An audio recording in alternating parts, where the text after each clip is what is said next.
안녕하세요. 퓨샷 파라미터 에피션트 파인 튜닝 is better and cheaper than in context learning에 대한 리뷰를 준비한 고려대학교 산업경영공학과 DSBA 연구실 석사과정 박세란입니다. 발표 목차는 다음과 같습니다. 인트로덕션입니다. 거대 언어 모델의 등장으로 현재 몇십억 개의 파라미터 수부터 몇 조 개의 파라미터 수를 가진 언어 모델들이 등장하기 시작했습니다.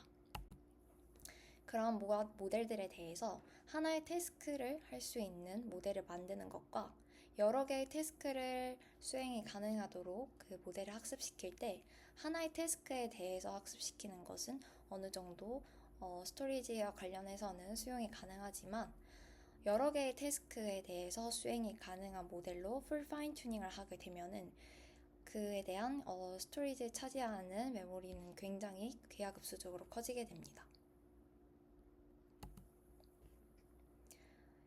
그로 인해서 인 컨텍스트 러닝이 등장하게 되었습니다. GPT-3에서 해당 논문은 Language Models are Few-Shot Learners로 제목에서 알 수 있다시피 많은 양의 텍스트를 학습하게 되면은 새로운 태스크에 대해서 몇 개의 샘플을 통해서 수행할 수 있게 된다라는 내용을 담고 있습니다.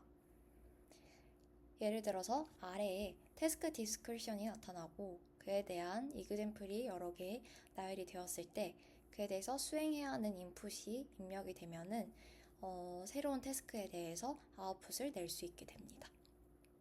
하지만 인풋 타겟 페어에 대한 컴퓨테이셔널 코스트가 굉장히 높다라는 단점과 파인 튜닝에 비해서 성능이 떨어지고 그 다음에 템플릿에 따라서 결과 변동성이 크다라는 단점이 있습니다.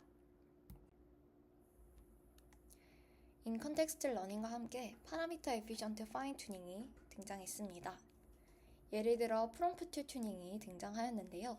프롬프트 튜닝은 믹스드 태스크 배치스를 사용해서 멀티태스크 모델이 가능하도록 한 모델입니다.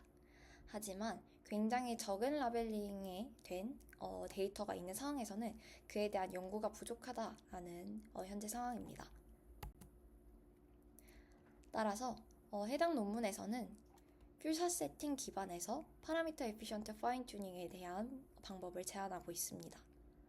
인 컨텍스트 러닝 시에 사용하는 소량의 데이터 약 20개에서 70개 정도의 이그젬플을 사용해서 인 컨텍스트 러닝보다 훨씬 좋은 성능을 달성하고 풀 파인 튜닝보다는 훨씬 적은 트레이닝 코스트를 달성하는 것이 목적입니다.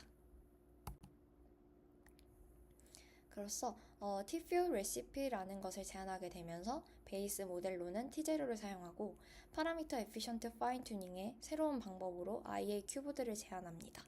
그리고 로스 펑션까지 unlikelihood learning과 length normalization을 해주는 로스 펑션을 추가하여서 T-Few 레시피라는 것을 제안하며 이 해당 T-Few 방법론이 GPT-3의 Few-Shot Learning보다 훨씬 더 좋은 성능을 낸다라는 것을 리포팅하고 있습니다. 백그라운드입니다. 먼저 인 컨텍스트 러닝부터 살펴보도록 하겠습니다. 이그젬플스를 통해서 컨텍스트를 이해하고 태스크를 수행할 수 있습니다. 이것은 오토리그레시브 모델이 태스크와 관련된 토큰에 높은 확률을 주고 다음 단으로 예측하기 때문에 가능한 부분입니다. 이를 통해 장점은 모델 파라미터 업데이트 없이 다양한 태스크 수행이 가능합니다. 하지만 단점이 있습니다. 추론 시에 컴퓨테이션이 굉장히 높습니다. 현재 아래에 있는 예시를 보면은 그냥 프리트레인드 모델을 가져와서 인 컨텍스트 러닝을 수행할 때의 인풋 길이와 파인 튜닝된 모델에서 인풋의 길이를 지금 비교해 보면은 프리트레인드의 인 컨텍스트 러닝의 인풋이 훨씬 더 길다라는 것을 알 수 있고 그것은 이제 코스트가 훨씬 더 높다라는 것을 의미합니다. 이에 대해서는 키와 밸류를 이 이그젬플에 대한 키와 밸류를 캐싱함으로써 보완이 가능한 부분이긴 합니다. 트레이닝 코스트는 따라서 이그젬플의 개수에 따라 트랜스포머 모델에서 셀프 어텐션의 연산으로 인해서 쿼드라틱하게 연산 코스트가 증가합니다. 메모리 코스트는 이그젬플 개수에 따라서 선형적으로 증가하고 있습니다. 또한 이 데몬스트레이션 부분에 어떤 식으로 구성하느냐에 따라서 성능에 영향을 주는 그러한 논문도 있습니다. Rethinking the Role of Demonstrations, What Makes in Context Learning Work 라는 주제로 라벨이 없는 경우에 성능이 굉장히 크게 떨어진다라는 것을 발견했습니다. 이는 인풋과 아웃풋 페어를 구성하는 그 쌍이 이루어지지 않는 것들이 섞여 있는 경우에는 성능이 크게 떨어진 것을 리포팅하고 있습니다. 두 번째로는 인디스트리뷰션 인풋이 굉장히 중요합니다. 현재 연구원들의 생일은 언제인가요? 라는 태스크가 있을 때 그 인풋으로 들어가는 연구원들의 이름이 아닌 그와 관련이 없는 인풋이 사용되는 경우 성능이 굉장히 떨어졌다고 합니다. 그 다음으로는 이에 대해서 인풋과 맞지 않는 아웃풋이 쌍을 이루었을 때는 큰 성능에 크게 차이가 없다라고 합니다. 이로써 이러한 인풋과 아웃풋 페어를 구성하는 것은 중요하고 인디스트리뷰션 인풋을 사용하는 것도 중요하며 하지만 인커렉트 라벨을 사용하는 것은 괜찮다라는 것을 찾았습니다.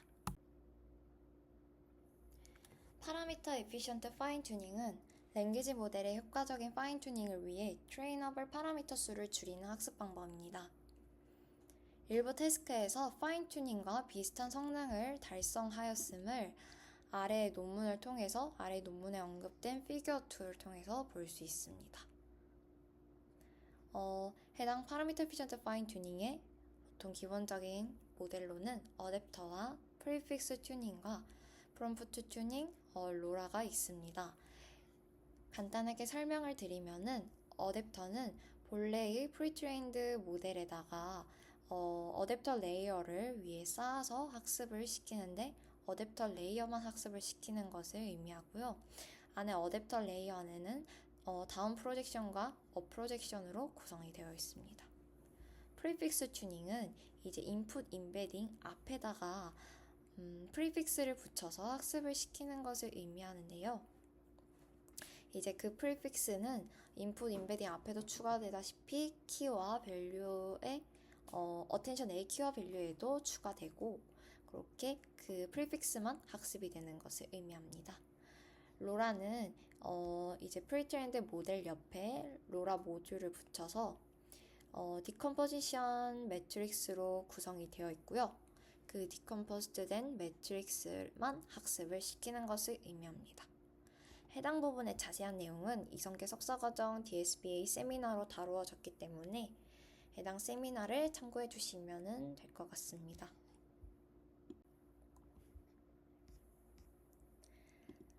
다음은 프롬프트 튜닝이 해당 논문의 파라미터 에피션트 파인 튜닝 방법론과 비교가 되고 있기 때문에 이 부분을 간단하게 확인하고 넘어가도록 하겠습니다.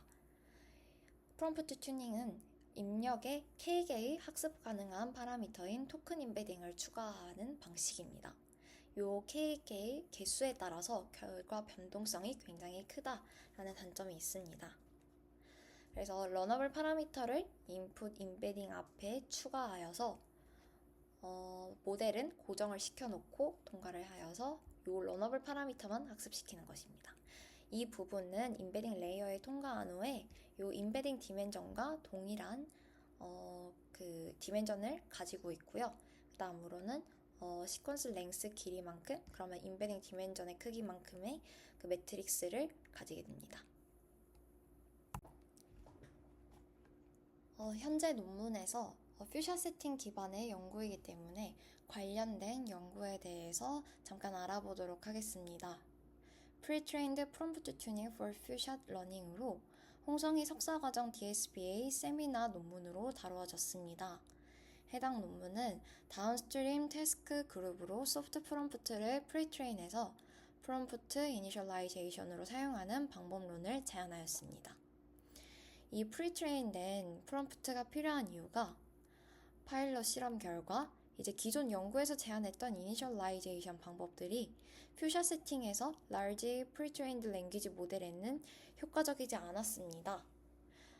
현재 그래서 프리트레이닝이 좋은 모델 이니셜라이제이션의 방법임을 보였는데요. 몇 가지 다운스트림 태스크들이 이제 랭귀지 모델 프리트레이닝에 사용되는 셀프-슈퍼바이스드 태스크와 유사하다는 것을 확인하였습니다. 예를 들어서 NLI 태스크와 센텐스 시밀러리티 태스크가 버트의 프리트레인 태스크 중에 넥스트 센텐스 프레딕션과 유사하다는 점을 통해서 알 수 있습니다. 이를 통해서 large pre-trained language 모델에도 이런 이니셜라이제이션을 적용해야 했기 때문에 이제 소프트 프롬프트의 이니셜라이제이션으로 이런 프리트레이닝 방법을 사용하는 것을 동일하게 적용했다고 보시면 될 것 같습니다. 메소드입니다. 퓨샷 인 컨텍스트 러닝에 경쟁력이 있는 페프트가 가져야 할 조건에 대해 정리를 해보았습니다.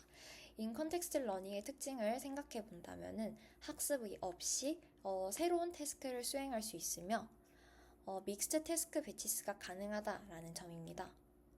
파라미터 에피션트 파인 튜닝은 그렇다면 학습 시에 최대한 적은 파라미터를 사용해야 합니다. 새로운 태스크에 대해서 높은 성능을 달성해야 하고요. 믹스드 태스크 배치스가 가능해야 한다는 것입니다. 그러면 믹스드 태스크 배치스가 가능하다는 점이 무엇인지 잠깐 확인해 보고 가겠습니다. 예를 들어서 여러 개의 태스크를 수행하는 모델을 구성해야 한다면은 풀 파인 튜닝을 하게 된다면은 태스크 A에 대한 모델, 태스크 B에 대한 모델, C에 대한 모델, 이렇게 D에 대한 모델로 각각 구성해야 한다는 것은 꽤 비효율적인 것이라고 보실 수 있습니다. 하지만 이런 모델 교체를 최소화한다면은 프리트레인드 모델을 고정을 시켜놓고 그에 대한 태스크를 수행하는 모듈만 학습을 시킨다면은 훨씬 효율적으로 교체를 할 수 있을 것입니다. 그러면은 프롬프트 튜닝에서 믹스드 태스크 배치스를 적용을 하였기 때문에 이 부분을 확인해 보고 가겠습니다. 예를 들어 모델 튜닝, 즉 앞에서 모델 하나하나의 튜닝을 한다면은 태스크 A에 대한 배치, B에 대한 배치, C에 대한 배치를 따로 구성해야 합니다. 그리고 각 태스크에 맞는 모델을 각각 학습을 시켜야 됩니다. 프롬프트 튜닝은 믹스드 태스크 배치, 그러니까 여러 태스크를 구성하고 있는 하나의 배치를 만들 수 있고요. 그 각각의 이제 태스크와 관련된 그 프롬프트를 앞에 붙여서 사용을 하면은 하나의 배치에 여러 태스크로 구성된 배치를 사용할 수 있습니다. 그렇다면 IA 큐브드를 이제 설명을 해보도록 하겠습니다. I 큐브드는 infused adapter by inhibiting and amplifying inner activations입니다. 해당 부분은 먼저 셀프 어텐션 부분과 피드포워드 뉴럴 네트워크 부분에 러너블 파라미터를 추가하여서 이제 파라미터 에피션트 파인 튜닝을 진행합니다. 해당 방법론은 프롬프트 튜닝에 그런 영향을 받았기 때문에 프롬프트 튜닝에 대해서 어떻게 작동을 하는 건지 살펴보도록 하겠습니다. 인풋 앞에 소프트 프롬프트, 그러니까 러너블 파라미터를 추가해서 학습을 시킨다고 했습니다. 그렇다면은 소프트 프롬프트를 추가했을 때 이것은 이제 어텐션에 영향을 따로 주게 되고요. 이 소프트 프롬프트를 사용하지 않았을 때와 사용했을 때 현재 디스트리뷰션이 다르다라는 것을 알 수 있습니다. 그렇게 해서 소프트 프롬프트를 적용한 상태로 셀프 어텐션의 레이어를 통과하고 나서 그 매트릭스를 이용을 하고요.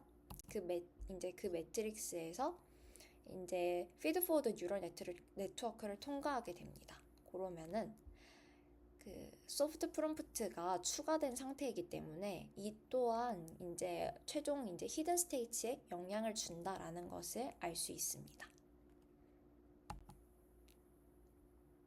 그렇다면은 앞에서 어텐션에 영향을 주고 액티베이션스, 즉 히든 스테이트에 영향을 준다고 했기 때문에 셀프 어텐션 부분과 피드포워드 뉴럴 네트워크를 통해서 히든 스테이트에 영향을 줄 수 있게 그렇게 만들었다라고 보시면 될 것 같습니다.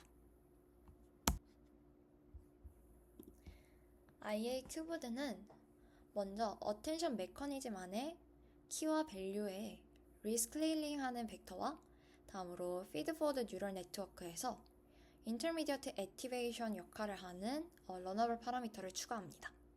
그럼 먼저 리스클레일링하는 벡터를 살펴보도록 하겠습니다.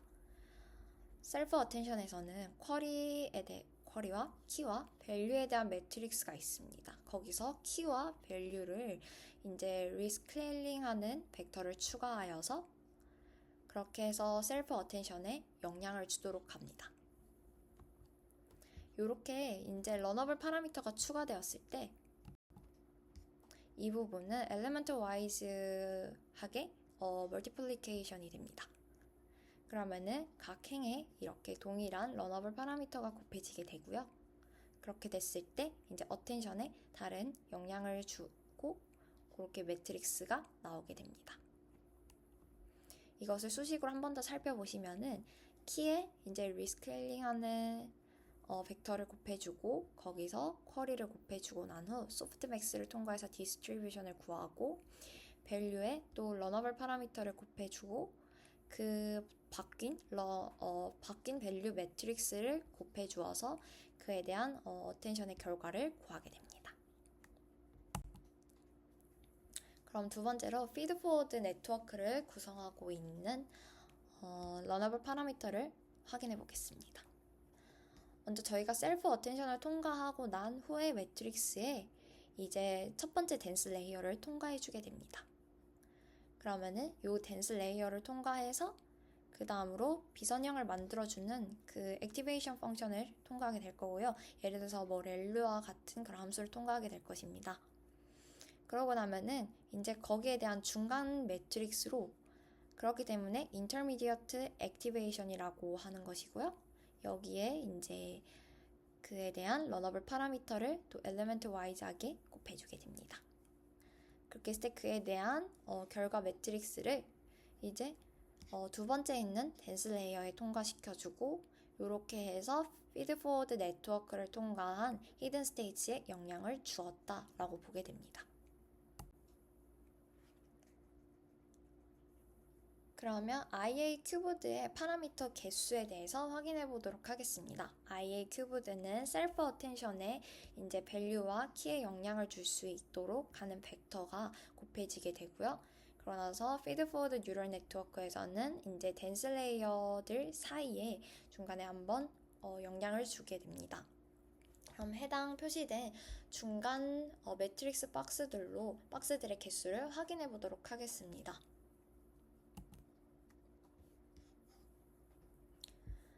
파라미터 개수를 셀 때 해당 모델이 T0 베이스이고 사실 T0는 T5 기반의 모델이기 때문에 그 T5를 구성하고 있는 디폴트 값을 그 허깅 페이스를 통해서 가지고 왔습니다.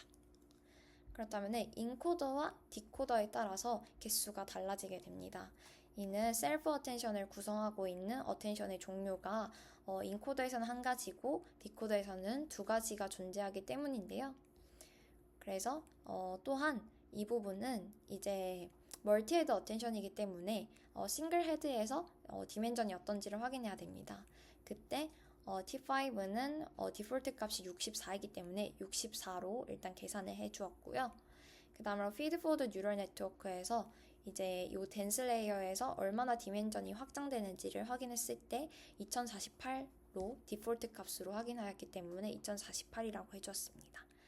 그리고 요게 하나의 인코더 레이어를 구성하는 이제 러너블 파라미터이고요. 그 다음으로는 요것을 인코더 개수만큼 곱해주면 됩니다.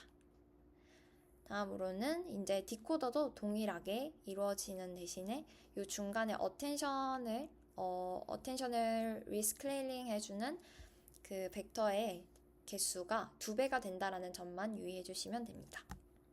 그렇게 했을 때 T5에서는 현재 하나의 태스크에 대해서는 26,880개의 파라미터 수를 가진 IA 큐브들을 이용하면은 새로운 태스크를 학습할 수 있다라고 봅니다.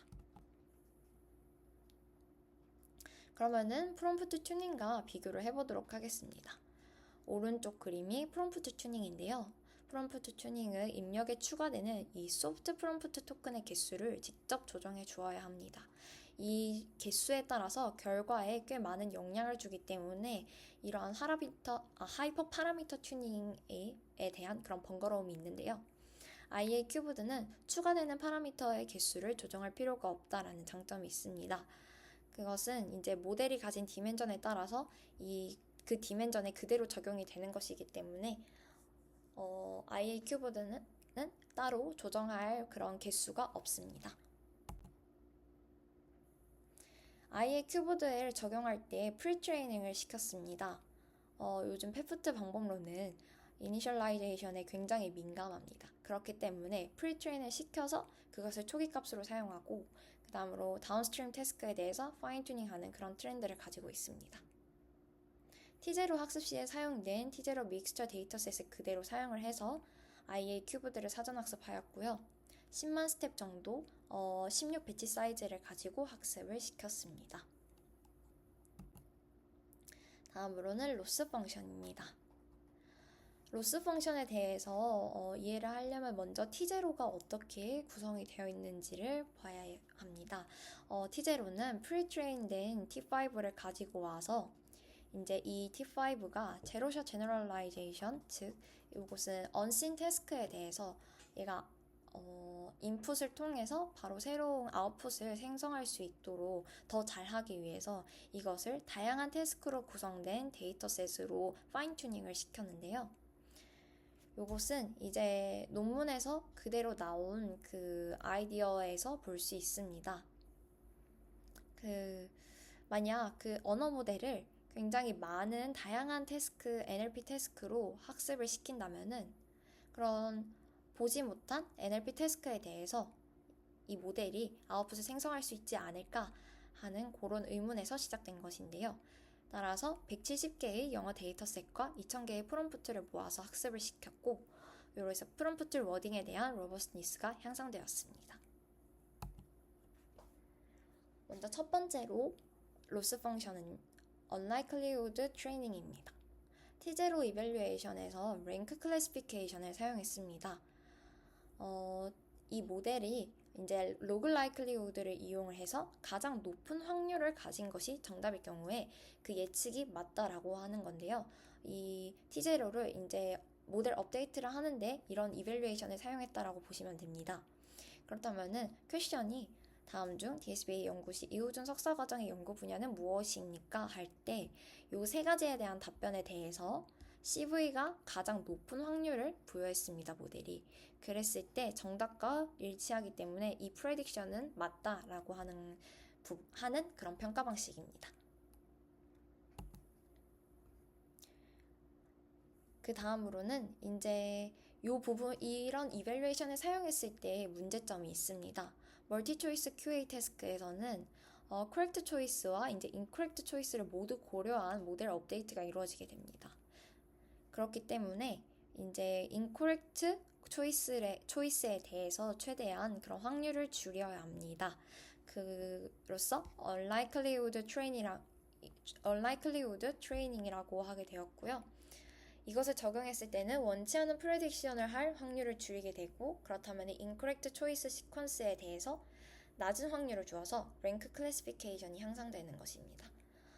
그렇다면 아까 전에 본 예시에서 이런 unlikelihood training을 적용을 하였을 때 첫 번째로 예측을 했을 때는 NLP라는 옳지 않은 답변에 높은 확률을 주었다면은 unlikelihood training을 적용하였을 때는 이제 옳은 답변, NLP에 대한 probability는 줄어들고 CV에 대한 probability는 높아져서 옳은 예측을 하게 됩니다. 수식을 통해서 한 번 더 확인해 보도록 하겠습니다. 해당 로스 펑션은 incorrect choice의 개수와 그 incorrect choice를 각 초이스에 대해서 각각 구성하는 그 토큰 수를 반영을 하여서 그 토큰들에 대한 로그 라이클리후드를 구해주고요. 이에 대해서 이제 incorrect choice 시퀀스에 최대한 낮은 확률을 주도록 로스가 계산이 됩니다. 다음으로는 랭스 노멀라이제이션입니다. 랭크 클래시피케이션 평가를 하였을 때 문제점으로 짧은 길이의 앤서에 더 많은 프로버빌리티가 주어지는 경향이 있기 때문에 랭스 노멀라이제이션이 필요합니다. 이 부분은 T0 제한 논문에서도 언급이 되었는데요. T0에서는 사실 적용되지 않은 부분이기도 합니다. 이 부분은 사실 콜린 라펠 교수님이 이제 T5를 제안하였고 그 다음으로 T0를 제안하였고 해당 논문에 대해서도 지도 교수님으로 계셨습니다. 그렇기 때문에 이 T0 베이스로 한 현재 레시피이기 때문에 이 부분에 대해서는 보완이 가능하지 않았을까 추측하고 있고요. 따라서 이에 대한 예시로 한번 확인해 보면은 퀘션으로 이제 이번 주 일정이 어떻게 되나요? 라고 했을 때 A1과 A3를 비교해 보면은 A1은 굉장히 짧은 답변이지만은 덜 구체적인 답변이기도 합니다. 하지만 굉장히 높은 probability가 주어지게 되고요. A3는 구체적인 답변과 함께 길이가 길어지고 그 각각의 토큰을 이루고 있는 probability가 1보다 작은 값을 이루고 있기 때문에 길어지면 길어질수록 더 낮은 확률이 주어지게 됩니다. 그렇기 때문에 짧은 이제 길이의 앤서에 더 많은 probability가 주어지는 경향이 있어서 이에 대한 그 길이에 대한 정교화가 필요하다고 볼 수 있습니다. 그랬을 때 이제 랭스 노멀라이제이션을 적용해주게 되면은 문장 길이로 정교화한 로그 프로버빌리티로 이용을 해서 해당 지금 로스 펑션을 보시면은 저희가 컨트래스티브 러닝을 할 때 로스 펑션과 비슷하다라는 것을 알 수 있습니다.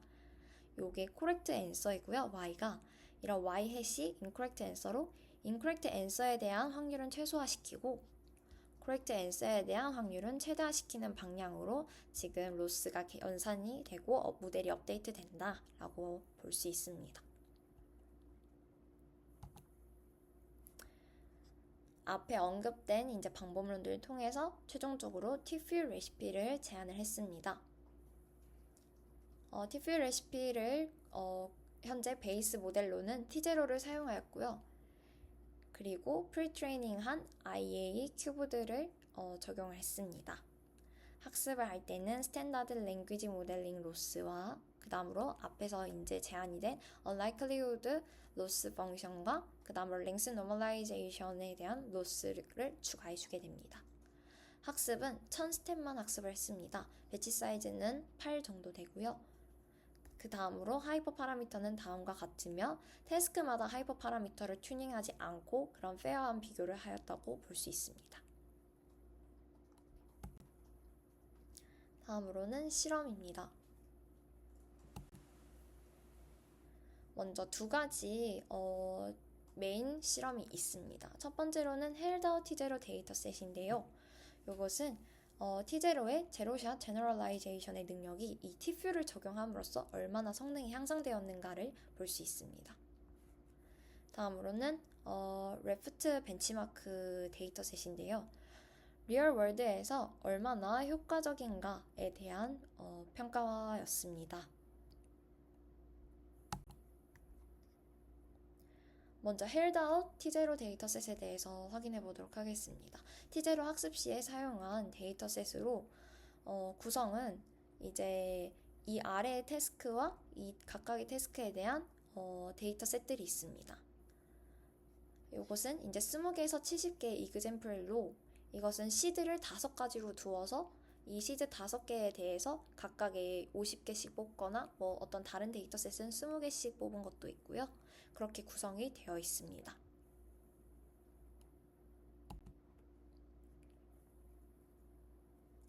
다음으로는 두 번째 실험에 사용된 데이터셋입니다. Real World Annotated Few-Shot Task로 먼저 해당 데이터셋이 제안된 논문은 아래 언급되어 있습니다.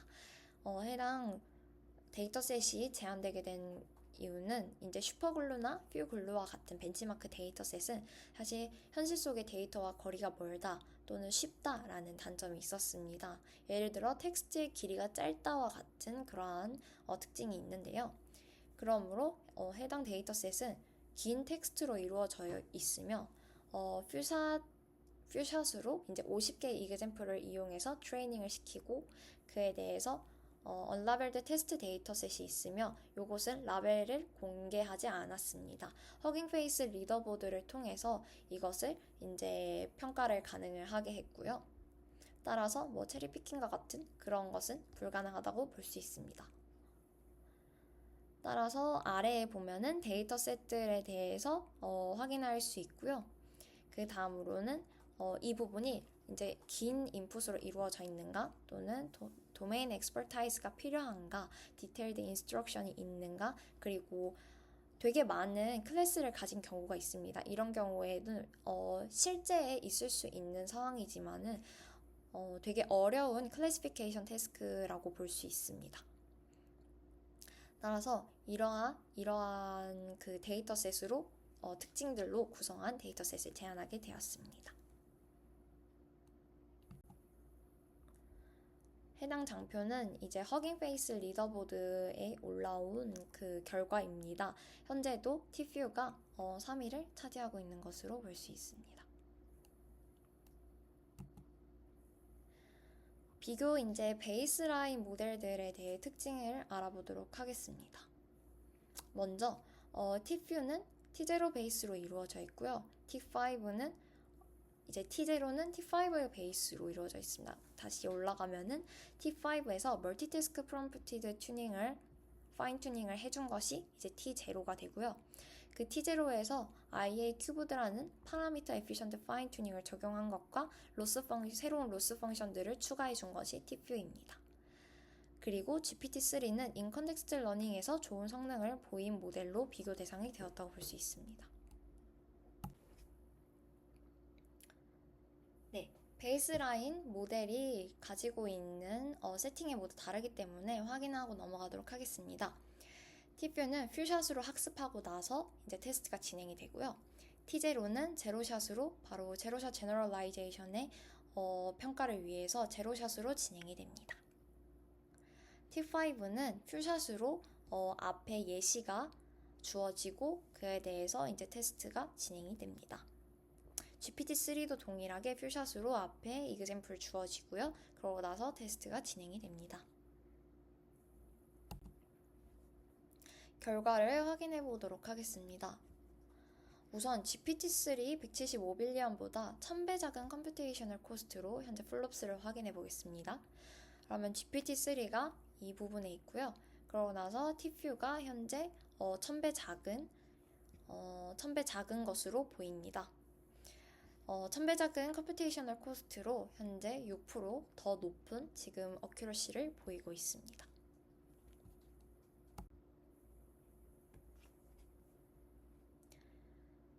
네, 플롭스에 대한 결과를 확인해보고 가도록 하겠습니다. 플롭스는 모델의 계산량 비교 시에 사용이 됩니다. 플롭스를 계산할 때는 모델의 파라미터 수와 토큰 수를 곱해서 사용이 됩니다. 아래 예시는 이제 트레이닝 시의 비교인데요.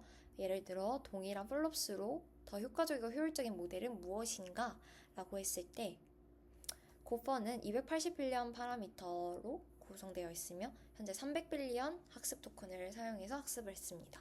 친칠라는 그보다 4배 적은 70빌리언 파라미터와 그보다 훨씬 많은 학습 토큰을 사용했는데요. 이때 플롭스는 비슷하지만은 이제 친칠라가 고퍼보다 훨씬 더 효율적이고 그 다음으로 성능을 봤을 때 효과적인 모델이라고 볼 수 있습니다. 이렇게 플롭스를 고정해놓고 얼마나 효율적이고 효과적인 모델을 만들 수 있는가 그렇게 비교 대상이 되기도 하고요. 저희 실험에서는 이제 인퍼런스 시에 그 플롭스가 이제 컴퓨테이셔널 코스트가 얼마나 높은가에 대한 비교로 사용이 되었습니다. 모델 파라미터 수와 토큰 수를 곱했을 때 이 GPT-3 175빌리언이 T뷰보다 한 1000배 정도 더 크다라고 볼 수 있습니다.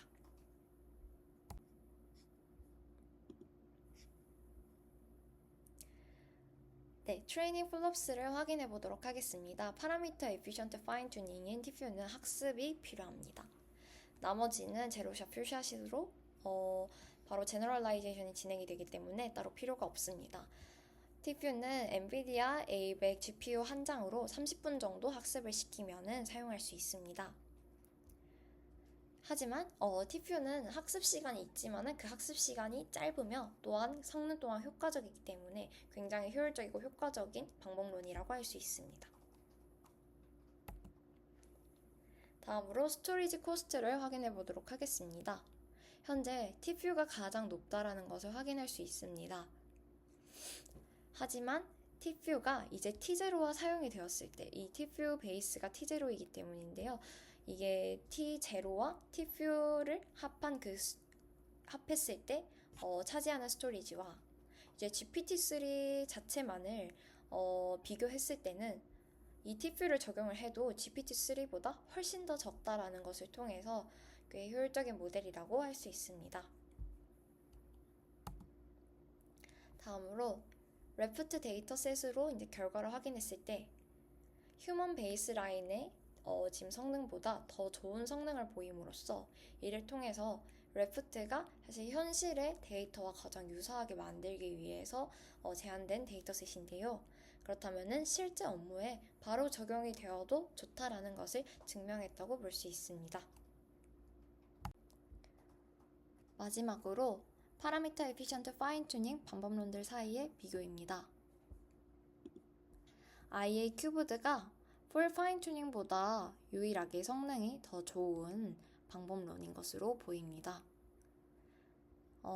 지금 IA 큐브드보다는 더 적은 개수의 파라미터를 업데이트하는 경우가 있지만은 성능은 현재 IA 큐브드가 훨씬 높기 때문에 이를 통해서 해당 IA 큐브드 방법론이 훨씬 효율적이고 효과적인 방법론임을 알 수 있습니다. 다음은 결론입니다.